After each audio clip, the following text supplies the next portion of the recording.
Good afternoon. Good afternoon. Thank you for joining me here for some more Epstein Maxwell Files updates. Let's get right into it because there are a lot. Epstein Files reveal Operation Leap Year investigation into disgraced financier. Newly released files related to disgraced financier Jeffrey Epstein shed light on plans to interview victims and assistants as part of an organized effort to prosecute him in 2008. A memo published in a batch of files released by the Justice Department on Friday discusses Operation Leap Year, the agency's plan to prosecute Epstein, which involved targeting 5 of his assistants. All but one of those assistants' names were redacted, aside from Leslie Groff, who has been called to testify before the House Oversight Committee. If you followed along with my series on the memoir for Virginia Roberts Giuffre, we went through, hey Jay, we went through a few of the assistants that did scheduling that were around that even helped recruit girls and a lot more. The targets would arrange sexual massages for Epstein when he would travel to Palm Beach or New York, and many of those sexual massages were performed by minor females, the memo reads. The memo discussed prosecutors' desire to flip assistants against Epstein. It stated Groff was the most likely to flip if we have sufficient evidence to charge her. Sorry. The memo included an immunity recommendation for one assistant whose name was redacted and said the best way to flip assistants was to prosecute them and gain their cooperation through a plea bargain, but noted its evidence against the assistant was weak. So they were planning to do the assistants how they generally do people in narcotics cases. It also stated that prosecuting a witness could deter others from coming forward. According to the files released earlier this year, then Palm Beach Police Chief Michael Ryder told the FBI the state's attorney would not take up the case against Epstein, claiming the victims were not credible due to their social media presence. The case died at the state level, and Ryder penned a letter to the state's attorney to recuse himself from the case. This is something that really truly bothers me. It really truly bothers me. Um, hey, Tristina. I don't like how they try to say somebody's social media presence makes them not credible when they're a victim, especially when for so long victims were ignored, whether by authorities, family members, friends, anyone. We know the power of social media, and sometimes that's your only recourse. So we're going to disqualify people because they chronicled what happened to them. I'm sorry. If I were in the place of a prosecutor, I would jump on someone Doogie Housering their experience. And what do I mean by that? If you're old enough to remember, Doogie Howser was our very first vlogger. Well, blogger, I should say. He typed everything out on the internet at the end of his days. That chronicle, I'd have admitted as evidence. Because yes, memories can get sketchy as you get older, as you add more experiences to your life. No, no, no. After Alex Acosta was sworn in as U.S. Attorney for the Southern District of Florida, Ryder asked if he would move forward with the case. Acosta said the defense had him very frustrated with the case. He said that there was a lot of interest from higher up. The state did not want to take it back. It took months to convince them to take it back. It was very disappointing that the system failed in this case, the report said. Let's not forget Alex Acosta. This man was about self. What was going to make him look good so he could climb the ladder for more financial stability for himself? He was more invested in protecting what was going bump in the night. And a lot of attorneys surrounding this case were like that. There were some that started off trying to protect Epstein and Maxwell that then flipped and started working with the victims. And there were some that pretended to help the victims.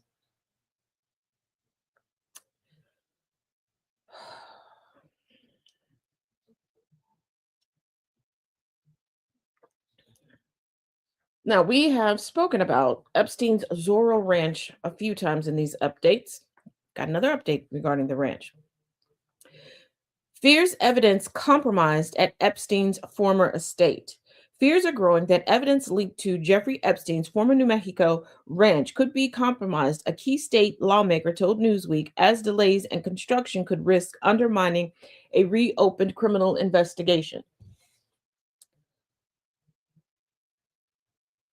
In my little humble opinion, you need to send cadaver dogs out.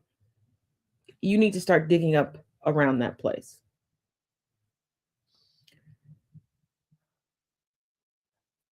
And I know I've said this before, and I'm going to keep saying it until somebody hears me and actually listens. Subpoena the estate for all of their records, all of the data, all of the discs, all of the flash drives, everything that they still have. Epstein admitted multiple times to multiple people that he kept records for blackmail and for his own entertainment. My God, today.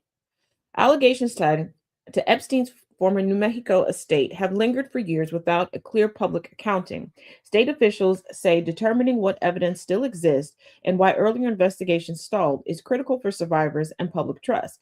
The FBI's Albuquerque field office told Newsweek, "We have no comment at this time," when approached.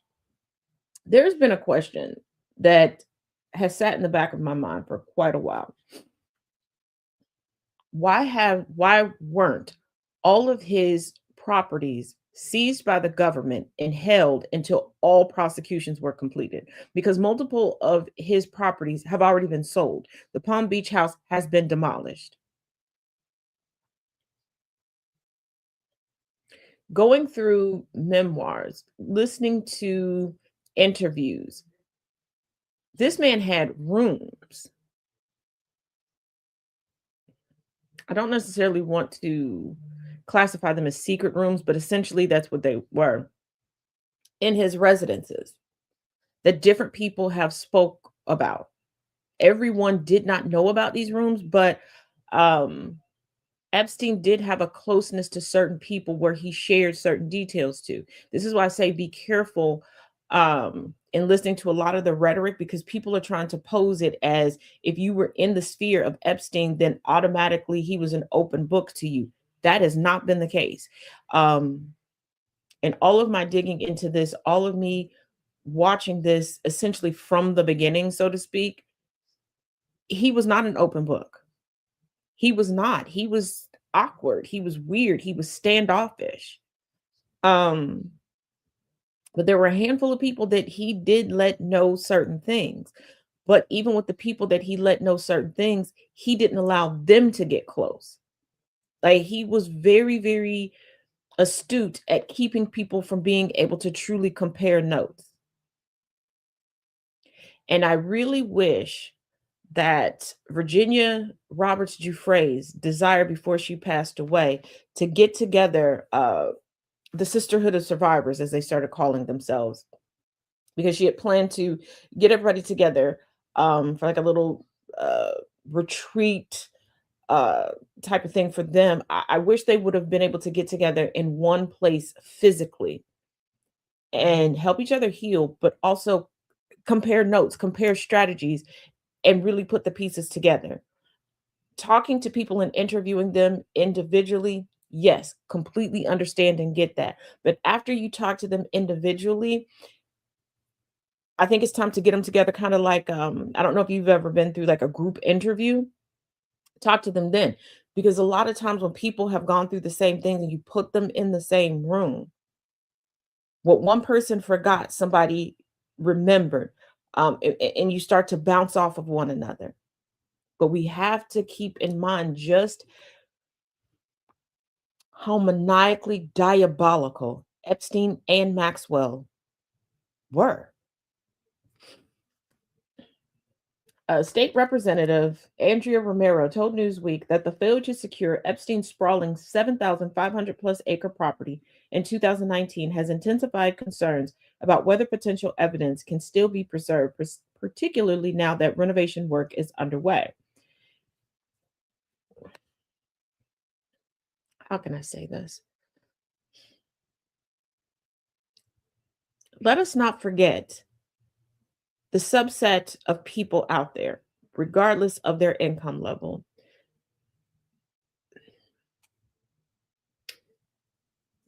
that like to collect memorabilia, trophies from prolific criminals. Years ago, I talked to people about, because I thought more people knew this, um, about the dentist that took the cast of Ted Bundy's teeth and the money that he made by charging, more often than not, women to bite down on parts of their skin and leave impressions. A few women took those impressions and went and got tattoos placed over them. There are people who want that. There are people that would buy Epstein's properties and go on their own scavenger hunt to say that they have bits and pieces of this person. Like the subset of society, specifically in the United States, that enjoy a closeness to infamy, we have to consider them in this conversation. We have to consider that there are people not realizing that they're actively hindering justice. It is. It's very creepy and very fucked up, Tristina. Um, but we do have to keep that in mind. And the first time I was informed of this, I thought someone was messing with me. And then doing as I do, did some research. And a part of my research is always trying to talk to people. Or if this is their lifestyle, if they're adjacent to the lifestyle, if they're in an area where, something is going on. And these people are proud. They will brag to you about it.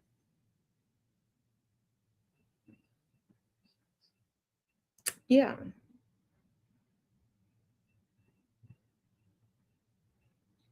Because here's the thing. When there are cases that get so big that you can't escape information about it, even if you tried. And with a lot of coverage, you start to get to know the locations where people did their dirty work and the fact that the properties are able to be sold. I'm not talking about the people who had the unfortunate happenstance to purchase a home that somebody was murdered in and the news was only local, or it didn't make the news because the family didn't want it on the news, or whatever the circumstances are. Nope. No, no, no, no, no. There are people who willingly do it. And we got to be honest, there are shows dedicated to things like this. A lot of the paranormal shows where they go here and talk about, well, there are 20 people that, like Cincinnati, Ohio. Here's looking at you. Um, the Dent Schoolhouse that has become a staple for spooky season. It's now turned into um, a haunted house. Child murders happened at that school. And there are still people to this day that go to enjoy themselves at the haunted house, but also trying to look for little trinkets and tokens that survived this horrific event for them to have for themselves.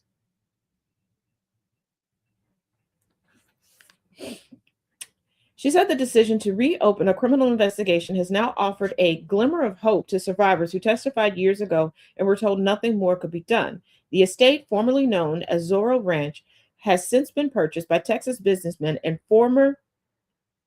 wait for it, and former GOP state senator Don Huffines, who said he is converting it into a Christian retreat and has renamed it San Rafael Ranch after the patron saint of healing, with construction already underway.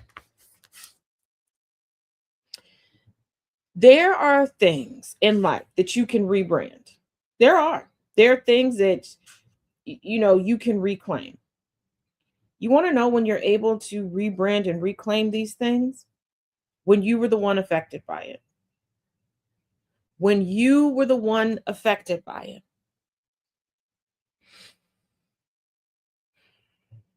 And here's the thing. And many people will ask, well, how would they do that? Who would sign up to go there? Who would send their child there? Who would send themselves there? There are a lot of people who don't know about Zorro Ranch, that don't know what it looks like, that they have no idea, what part of the country or world that it's in.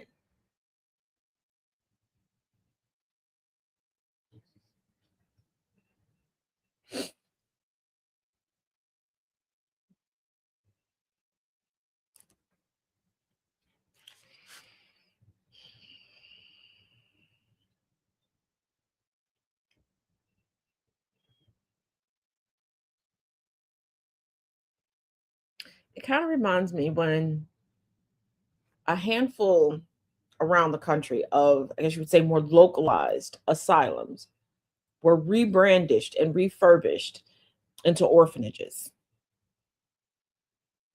If you know the history of what used to go on in some asylums. Now, we're going to cross the pond for a little bit because we still got some updates from over there. Andrew Mountbatten Windsor received massage from woman abused by Jeffrey Epstein, FBI told. A Brazilian woman who was abused by pedophile financier Jeffrey Epstein told the FBI how she massaged Andrew Mountbatten Windsor before he gave her a massage back.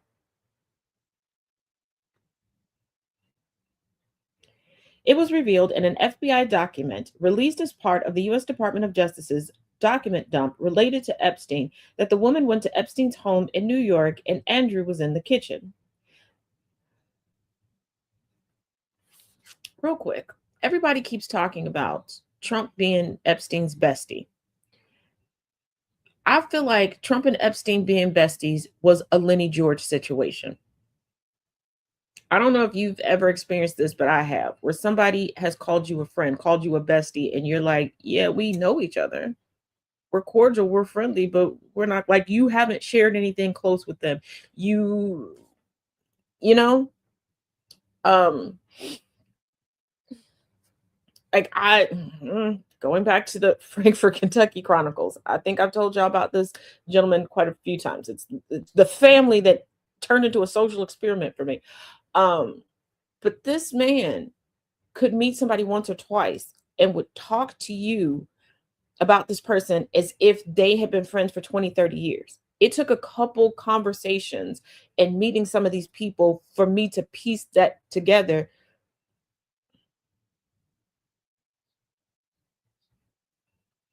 Yeah, you have, yeah.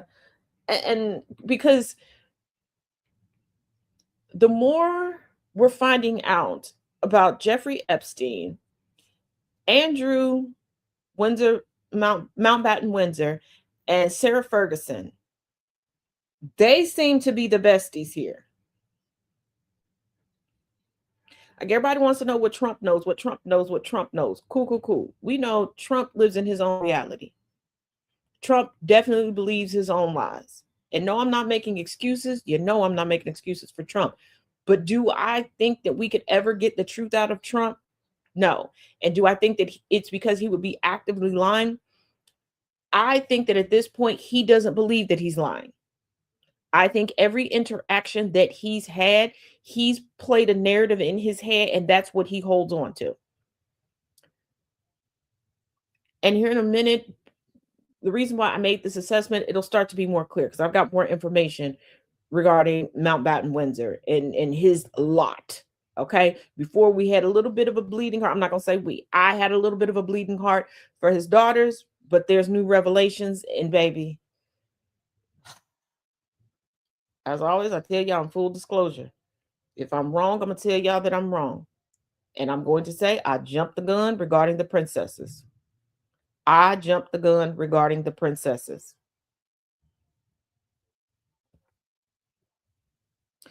Now, does that mean that they could not also be victims? Two things can be true at one time. Well, let's go. It was revealed in an FBI document released as part of the U.S. Department of Justice's document dump related to Trump that the woman went to Epstein's home in New York and Andrew was in the kitchen. The woman, who grew up in Brazil, told the FBI that she was quite shocked to see him. The woman, whose name has been redacted in the document dated December 2020, told the FBI how Epstein pushed her against the wall trying to take her top off in another room after the massages, in which everyone was fully clothed. It's not clear when the incident is said to have happened. It comes after a photo in a separate document in the Epstein files appears to show Andrew touching a fully clothed woman's abdomen.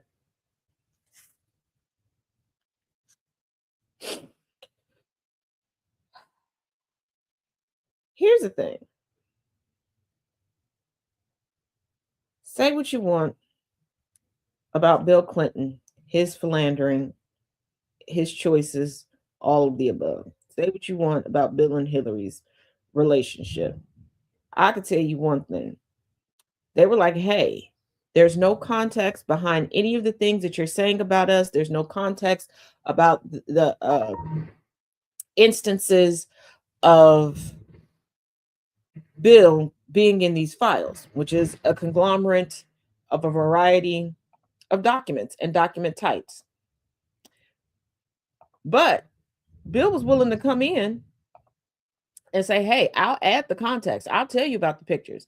In his deposition, he talked about, the hot tub picture and was like, yeah, this wasn't an Epstein thing. I was chilling with somebody else. How he got the picture, I don't know. We were in the hotel. But this is the picture in question that we're referring to right now. But yeah, Bill was like, let me give the context. For Andrew Mountbatten to previously settle with Virginia Roberts Giuffre, put out a public statement, remain quiet to save his mother, Lizzie now in the box, her Jubilee celebration for being 175 years old. I would be explaining this. I would be explaining this because here's the thing. I'm a realist, okay? And I've said this before. Certain conversations we have with friends, families, different things. Over the years, do I have some pictures with family and friends that if you don't know the context behind it, you would be side-eyeing? Yeah. If you know me or I give you the context, you'll have a good chuckle out of it. You could see the order of operations, how we got there, and somebody wanted to snap a picture or a video or whatever. Come explain all these pictures, because every time we get a picture of Andrew, it's never looking good. Could this be a completely innocent picture? Sure. Could this be a prelude to nefarious intent? Absolutely. And given Jeffrey Epstein's reputation, especially with him admitting, let me say this again, multiple times to multiple people, that he liked to collect blackmail information in order to have leverage over people. I'm without context, without explanation, I'm going to say nefarious intent is behind this picture. If I'm wrong, I'll admit I'm wrong. Not a problem doing that. I think Bill was the first president Epstein tried to get dirt on in order to apply some control over. He got off on controlling power from it. He did, but let's also not forget that Epstein had a lot of FOMO and imposter syndrome. And the fact that he was working predominantly with Bill Clinton, with his nonprofit, with his foundation and everything. I don't think Bill was his target. I think he wanted to use Bill as a bridge, as a gateway to other more powerful people, because Bill Clinton's foundation, and people, because it's just blanketly called the Clinton Foundation, always think that Hillary has been far more involved than she has. No, she's like, that's his baby, with our daughter Chelsea, and Bill set it up so that generationally his family would have a legacy to carry on. Okay. But a lot of their collaborations, a lot of their contracts are with some high powered companies, uh, domestically and internationally. I will say this about Jeffrey Epstein. He was a very big fish type of person. He looked at the bigger picture. He didn't want to catch the minnow. He wanted to catch the great white. He wanted that shark. He wanted that whale in the water.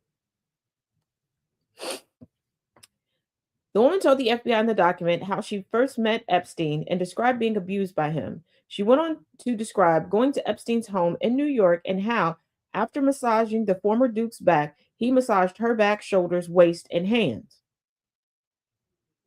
The document says, redacted, went to Epstein's home in New York and he took her to the kitchen. Prince Andrew was in the kitchen and another girl. Redacted recognized Prince Andrew and was quite shocked to see him. Redacted described the girl as being approximately 20 something and able to speak good English, but not an American.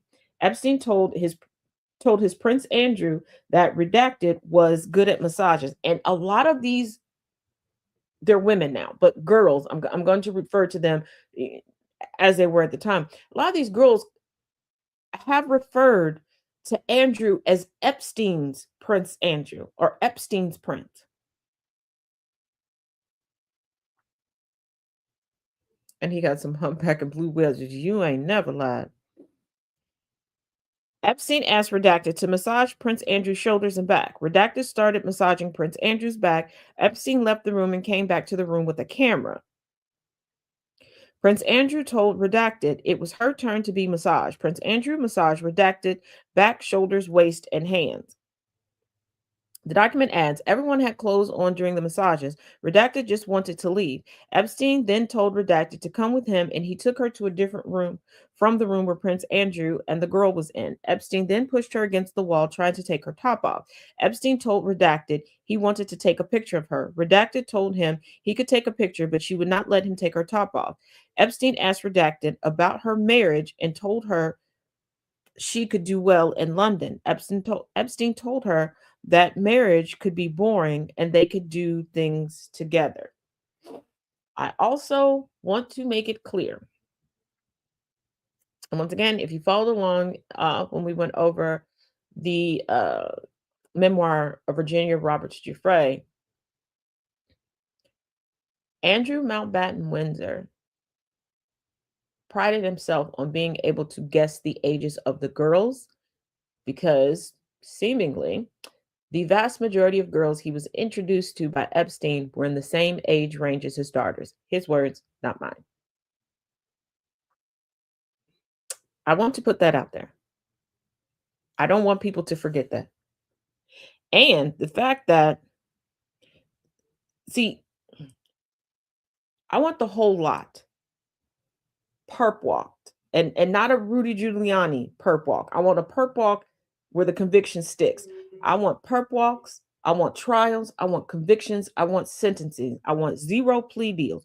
I want them to rot off in jail. This is the one time that I say open back up Alcatraz. And I'm not saying spend money to update it or upgrade it. You don't even got to put staff out there. You catch what I'm putting down? Let them get it how they live.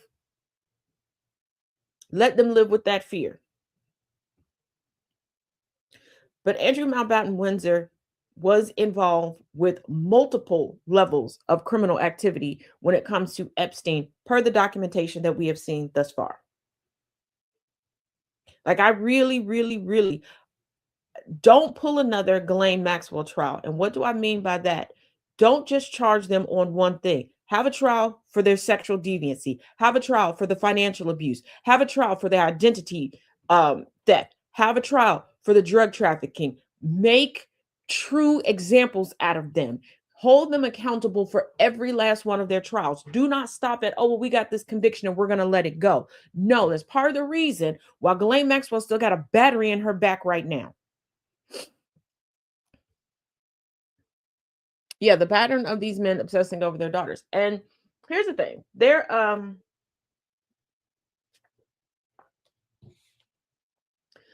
uh late last night. Yes, I know I still owe y'all a story time. Your girl fell asleep early and woke up in the middle wee hours of the morning. And again this morning, there was a young lady on TikTok that brought to my attention something. She's in college right now. She chose a topic for a paper and she's like, hey, seen your content. I think you'd be interested in this. Now, once again, this is an instance of two things can be true at one time. We have joked that, STDs, because predominantly white men were having intercourse with animals. But here's a bit of research that is not talked about all that often. And I don't talk about it because it's uncomfortable, but the uncomfortable things in life are the most important conversations we need to have. So I do apologize for not having this conversation and putting this information out before. I do sincerely apologize. I should not be withholding information.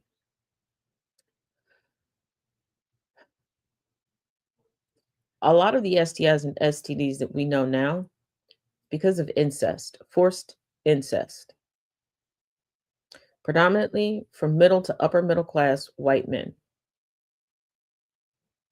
Multiple studies that they tried to put these phenomenon onto other people. You ever wondered why people would say, oh, you could get pregnant from a toilet seat, you could get this? That is one of the things that they said to avoid pointing the finger where the finger needed to be pointed at.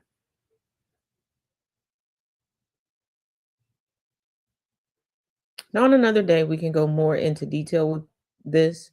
Um, Once again, like I said, my apologies. Just some topics, I try my best not to be triggering to anyone because unfortunately, you could throw a feather and hit a multitude of people who have been assaulted, been abused in this way.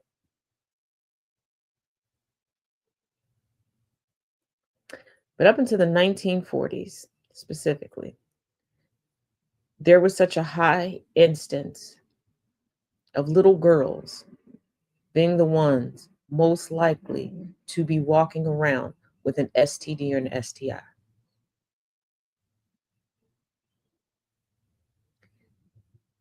There are documented instances where doctors told parents and little girls that they got these things because they were sitting on public toilets, like in their schools.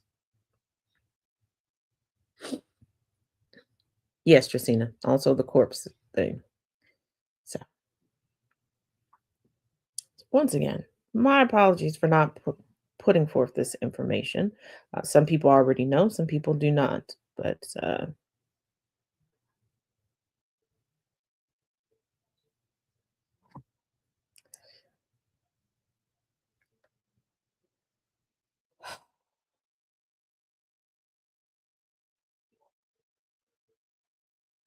humanity,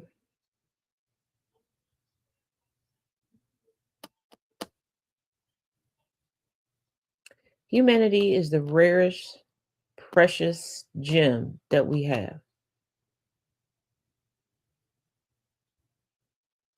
People are trying to lab create it and sell it as a trend and mass manufacture it.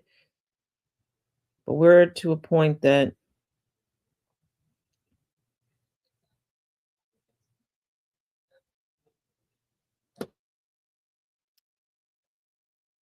it's truly, truly hard to find.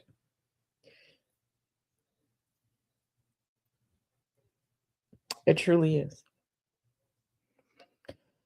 Now, remember, I told you about the princesses, and I'm going to keep reminding you all Epstein and Maxwell absolutely engaged in pedophilia, child molestation, sex trafficking, but there were also other crimes.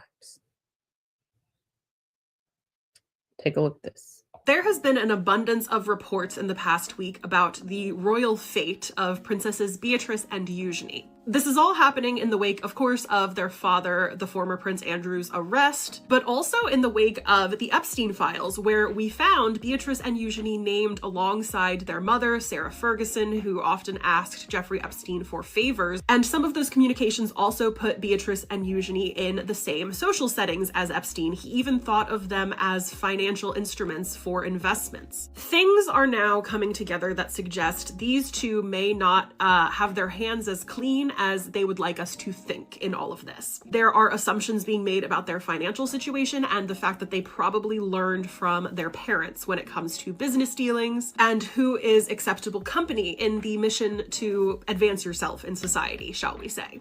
Now, there have not been many specifics put out there yet in terms of any material wrongdoing on Princess Eugenie and Princess Beatrice's behalf, but we are already seeing things that for anyone else would be interpreted as consequences. There was a report in the Daily Mail last week that they have been, quote, banned from Royal Ascot, the horse racing event that they are staples at every year. They are there pretty much every day. Now, this likely would not materialize in the press as an outright ban. More likely, we would be told that Beatrice and Eugenie have a scheduling conflict or something like that. This on its own, I was like, okay, that's kind of weak sauce. But then over the weekend, we heard that Princess Eugenie was dropped or stepped down as a patron of the Anti-Slavery International charity.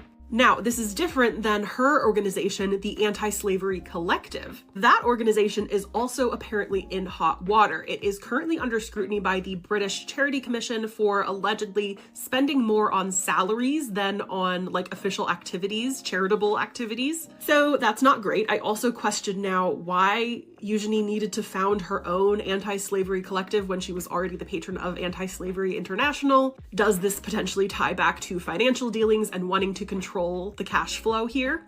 I don't know. Questions that are being asked, not just by me, but apparently by the palace as well. I have heard from a couple sources that William and Catherine in particular do not like the looks of Beatrice and Eugenie's finances and how that will reflect on the institution. Tom Sykes of the Daily Beast reported last week that Will and Kate requested Beatrice and Eugenie undergo a voluntary financial audit in the past, and that the York sisters refused to submit their finances to such an examination. So these consequences seem to be brewing for them. And again, we are kind of missing that integral piece, what they actually did wrong. What is the misconduct here? We still don't know. But I have been told, and I will play you the clip in a moment, that there might be some quote-unquote passing traffic in regards to Beatrice and Eugenie this week. By that I mean the palace are supposedly considering an announcement or other moves that would make clear the position that these two princesses actually occupy within the family and the public-facing part of the royal institution. Whether that means they will lose or relinquish their titles, whether that means they will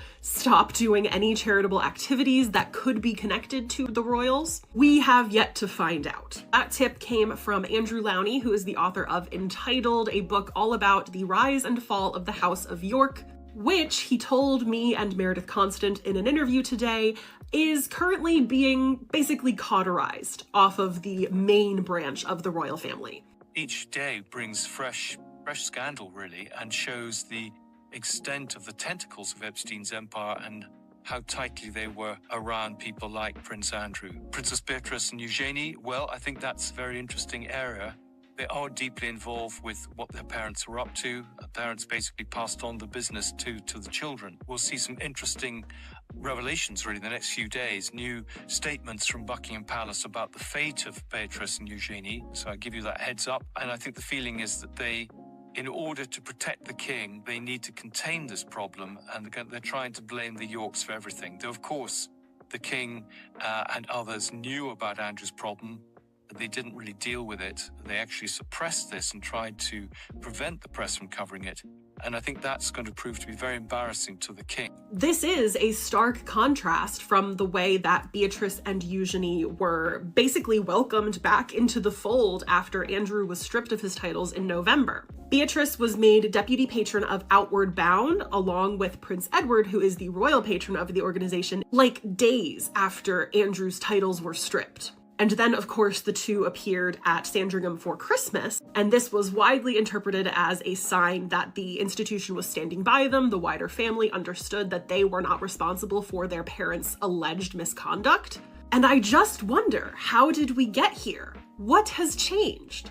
These two have enjoyed a very sweet deal for a long time. They both still occupy royal property. One has an apartment at St. James's Palace, the other has Ivy Cottage at Kensington Palace. I forget which is which, but I feel like you'll forgive me for that here. They also still represent the royal institution through patronages and at family events. I don't think we'll be seeing them at garden parties anytime soon. So this is the type of thing that we can imagine we will get more clarity on from Buckingham Palace, and I have been told again to expect that this week. Removing their titles would require some maneuvering. Removing them from the succession, which hasn't even been done to their father, Andrew Mountbatten Windsor yet, would require Parliament to intervene.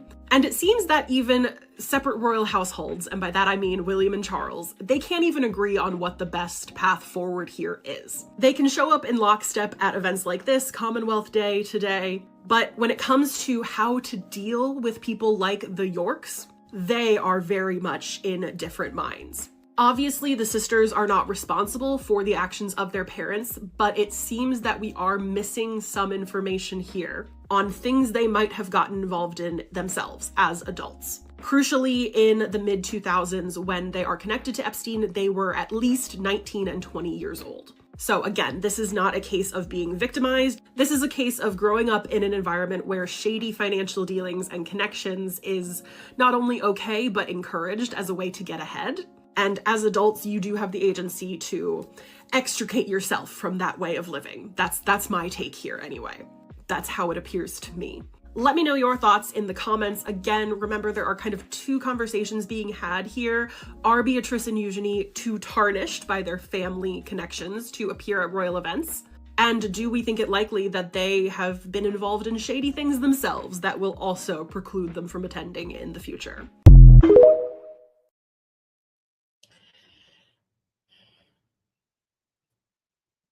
This is what I find very peculiar, very curious.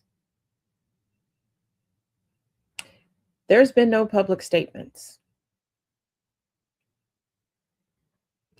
And I know there are people that'll say, well, they don't owe us anything. It's their private life. Those are their parents, blah, blah, blah. Meghan and Harry are their family also. The royal family has not bitten their tongue and has repeatedly found ways to tell us what they think of them. And Meghan nor Harry have committed a crime that we know of right now today. If you know of some crimes that they've committed, please let me know. I will retract my statement. I will change it. Because I'm sorry. There's no way something like this could come out. And I find family members in this. Family members are arrested. Family members are being investigated, and I'm saying nothing. And sorry, not sorry, I would not really be chomping at the bit to show up to family events. I've skipped family events for less than that.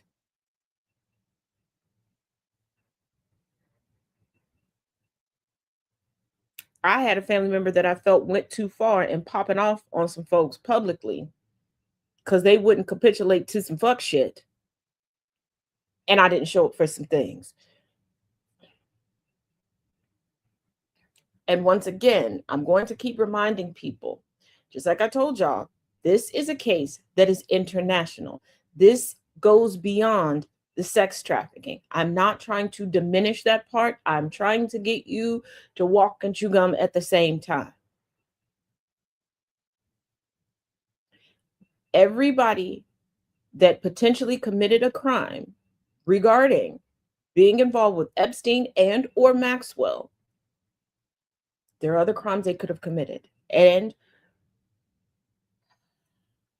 grooming goes beyond sexual acts. Let me say this again. Grooming goes beyond sexual acts.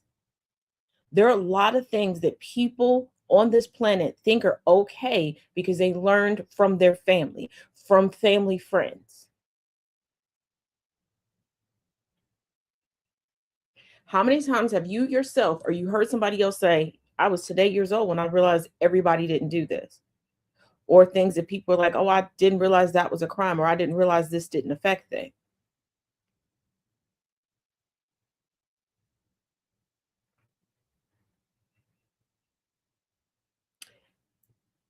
And the commentator is absolutely correct.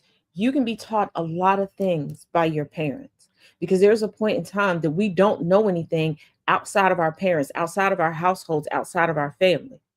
And then you begin to slowly get out into the world. You start visiting friends' houses. You go off to school. You meet different people. You get into the workforce. We now have social media where we can see how other people do things. At some point, we have to grow up and take responsibility for the decisions that we're making now. I've said before, there are things that I've done you cannot attribute to my parents because my parents taught me better. I listened to their advice. Well, I should say I heard their advice and I did the opposite. There are also things I had to figure out on my own.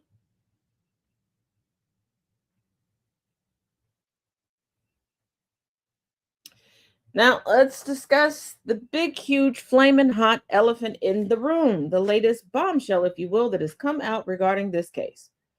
Jeffrey Epstein's cellmate heard guards say, "You killed that dude on night of death."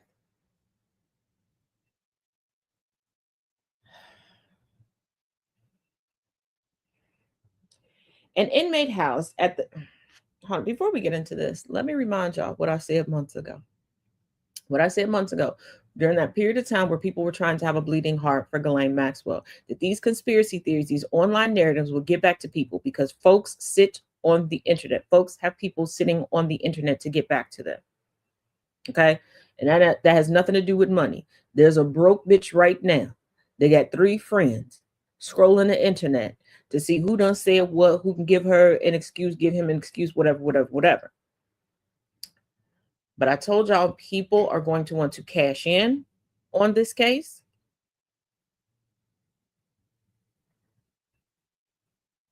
People are going to try to make names for themselves on this case because we've watched it over the years. We've watched journalists reach out to victims, give them the impression that, oh, yes, this interview is going to go this way. And then we get sensationalization. They're throwing mud on their names. They're hindering justice. An inmate housed at the same New York City jail as Jeffrey Epstein told the FBI he overheard guards talking about covering up the disgraced financier's death. The Epstein files released by the Department of Justice contain a 5-page handwritten report of an FBI interview with an inmate who was at the Metropolitan Correction Center in Manhattan on the morning of August 10, 2019. The inmate heard a loud commotion in the special housing unit where he and Epstein were jailed. Breathe, breathe, he claimed to have heard officers shouting around 6:30 a.m. He alleged to hear another officer say, "Dudes, you killed that dude." A female guard then allegedly said, "If he is dead, we're going to cover it up and he's going to have an alibi, my officers," according to a report after learning that Epstein had died. Inmates had said Miss Knoll killed Jeffrey, according to the report. Now, going on, there are people that claim that there was a guard that received a large sum transferred in. There was another guard that Googled Epstein and his case to find out what he did. All typical things. I'm going to need y'all to critically think real quick. I'm going to need y'all to critically think and not try to sensationalize things. Okay, this is not a plot set up by Todd. This is not a Tyler Perry production. 2 guards already charged, prosecuted because it was confirmed they weren't doing what they were supposed to do. They were not doing what they were hired to do. And they did try to cover it up, not because there was a murder, because they weren't doing their jobs.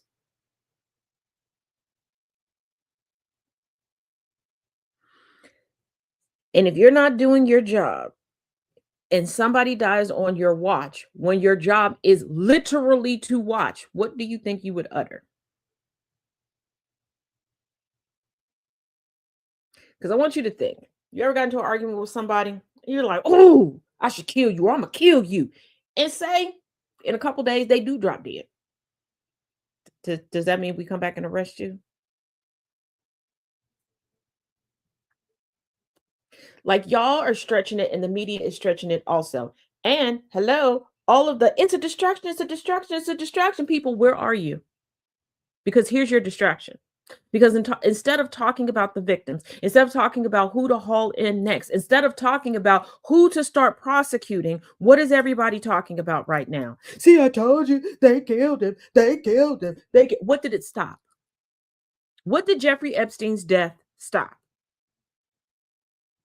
The last time we convened on an update, we found out that there's a whole organization that is an offshoot of the Epstein estate, where plausible victims contact the estate for compensation.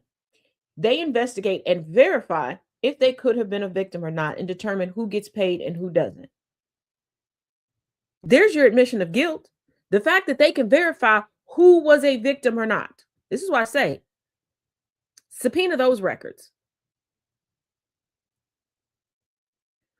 What did the death of Epstein do? The death of Epstein put a bigger spotlight on everything. So if there was a great conspiracy theory to kill Epstein, it wouldn't be somebody trying to cover anything up. It would be somebody trying to expose everything. I want you to really think about it. Because how many of y'all knew when he got arrested? How many of y'all knew that he was in jail before he died? How many of y'all knew that he died? How many of y'all knew who he was connected to until he died? How many of y'all knew that he went to jail the first time? How many of y'all knew about the handful of times police were called to his residence in Palm Beach and they showed up?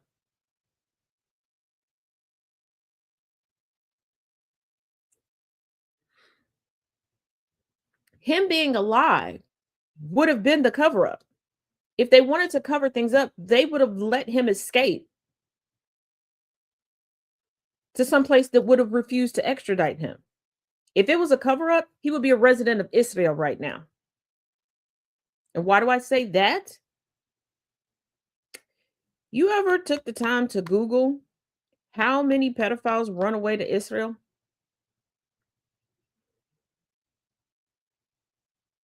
Have you heard all the stories of the IOF and the IDF and children?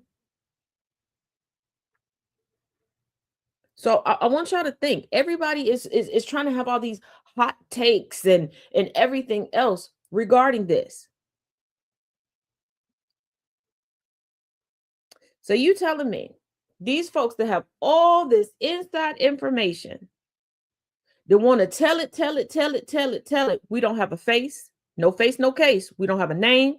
Nobody started a social media campaign. Nobody's making the rounds for all the talk shows. Because we know how people are, especially in the United States. They got a secret. They're not going to keep it. They're going to monetize that. This is giving COVID-19 all over again. All the people that was, trust me, bro, my sister is a nurse at this hospital. It's not that bad. And I got, my bestie from 3rd grade works over at the Pentagon and I got inside. If our country was so feeble that the everyday regular schmegular person has all of this inside data that normally you have to view within a skiff, we need to hang it up flat screen, pull the lever, Kronk. Like, are y'all really thinking?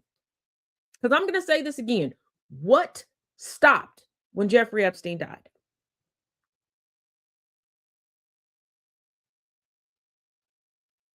And if you were going to kill Jeffrey Epstein, why leave Ghislaine Maxwell alive? Why leave Groff alive? Why leave Gellin alive? Why leave Wexner alive?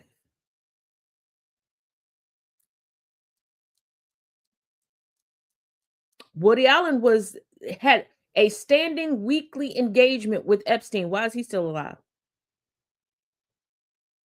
Sarah Ferguson and Andrew Mountbatten Windsor were in regular contact with him over any and everything. Why are they still alive? Like, the major movers and shakers in this are alive. They can talk. Why wasn't everything confiscated from the Epstein estate? Once again, why didn't the government seize his properties and accidentally, on purpose, burn them to the ground?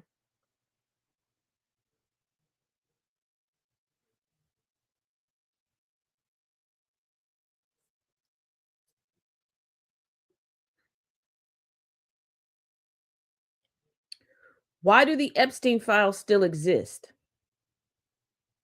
If it was a cover up, y'all don't think that there would have been a oopsie doodle, the files all disappeared. They had the perfect opportunity with Doge up in the office. Like, if you gonna cover it up,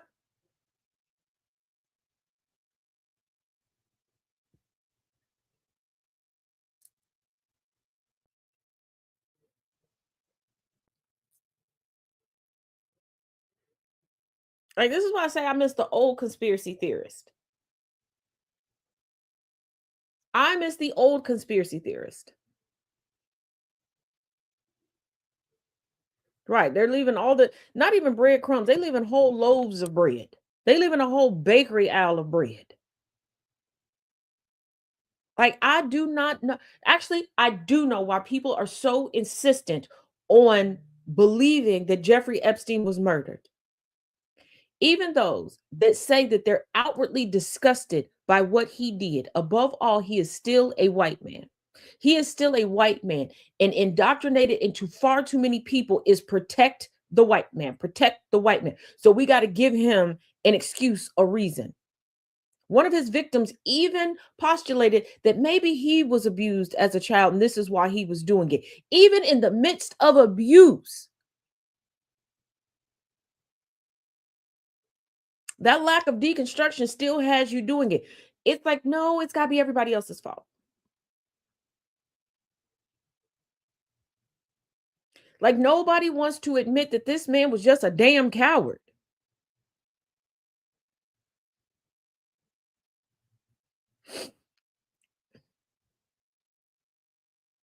He was a damn coward.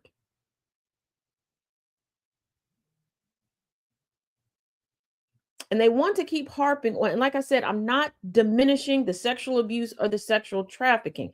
I'm not. But you notice how they keep saying, oh, the financier, the financier, the financier, the financier, the man who didn't really work in finance. They don't want to talk about the drug trafficking. And speaking of which, the deadline is 2 days away for the DEA to release their information on their investigation into Jeffrey Epstein. They don't want to talk about the identity theft because they keep saying, well, Les Wexner had to know. Les Wexner has to know. You had him in front of Congress and you didn't ask him about Jeffrey Epstein swindling him out of hundreds of millions of dollars.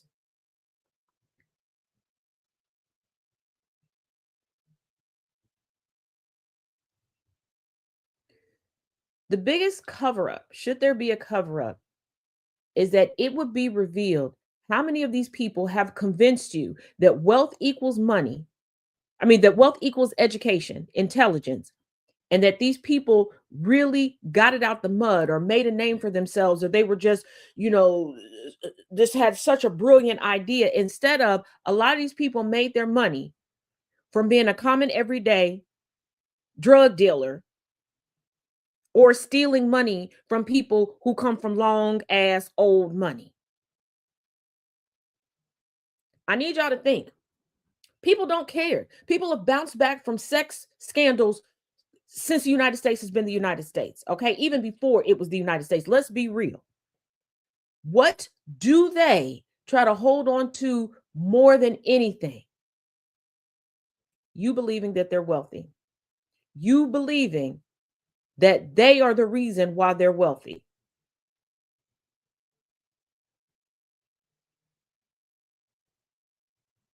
A few years ago, a Rockefeller passed away due to a house fire. Hoarding. Man essentially broke by those standards, by the Rockefeller name standards. The DuPonts did not care that they had a murderer in their midst. What did they care about? You still believing that they were smart, that they were wealthy, and that they garnered their wealth on their own. That's what they don't want you to know. Because they sit there telling you, oh, it's low brow, a drug dealer. I want you to think about it. They glorify mob movies. The mob is nothing but a gang. A gang in suit and tie. And many of them don't even wear suits and ties.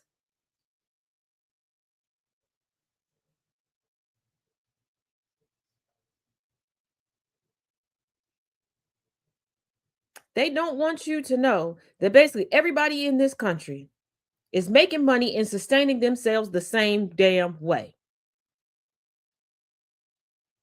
That it's not about wealth. It's not about everybody's doing the same shit. Everybody is doing the same shit.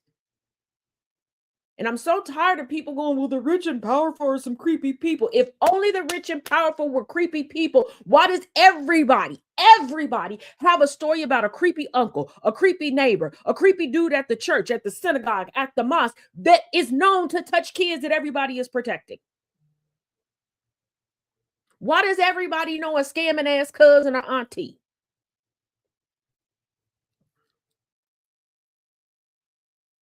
They sell you all of these. This is how you can get rich like me. And it doesn't work out for you, but you follow it step by step. You never thought why that's not possible? If these are the keys to success and this is the order of operations to get there, how come we all ain't there? And yes, there's more nuance and context, but let's take it on the base level.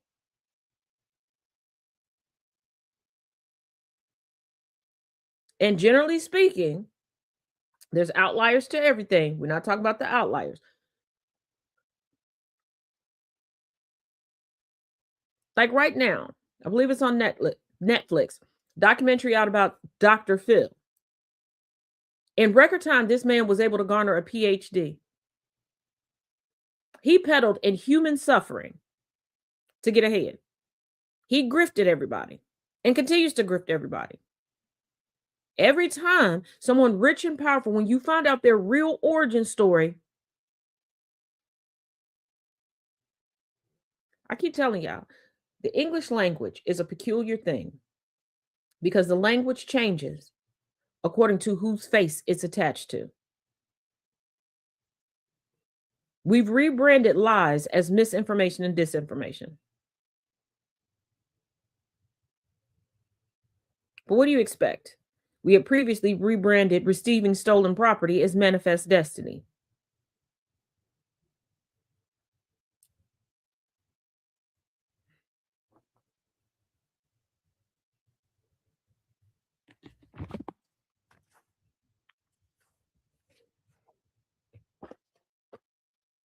Television shows, book series, movies, all sorts of things. And people have turned themselves into living, breathing characters for the sake of the fake it till you make it, even if you never make it. Also, let us not forget that there's a certain demographic within specifically the United States that are taught from a very, very young age to do everything just to get into the history books, just so history chronicles you a certain way. It doesn't matter how you actually lived your life, it's how the history books chronicle you.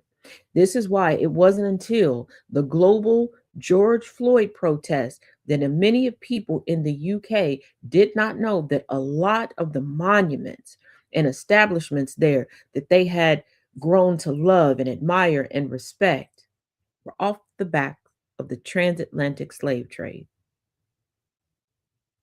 That the proprietors of privateers knew that in their last days they needed to rebrand their image, so they became philanthropists.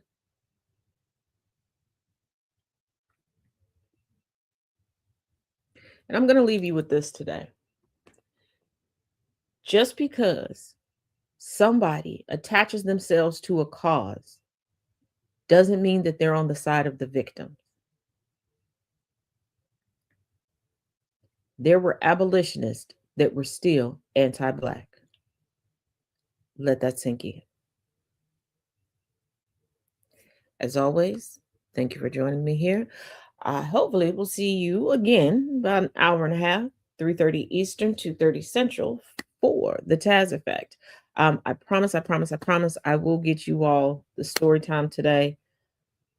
Traveling just took me out, and I had a horrific, I can't talk, horrific rumbly in my tumbly, but that seems to be okay. Are we still under the pink fluffy blanket? Yes, because it's me. It's me. So, as always, each one teach one, each one reach one. I'll see you all later.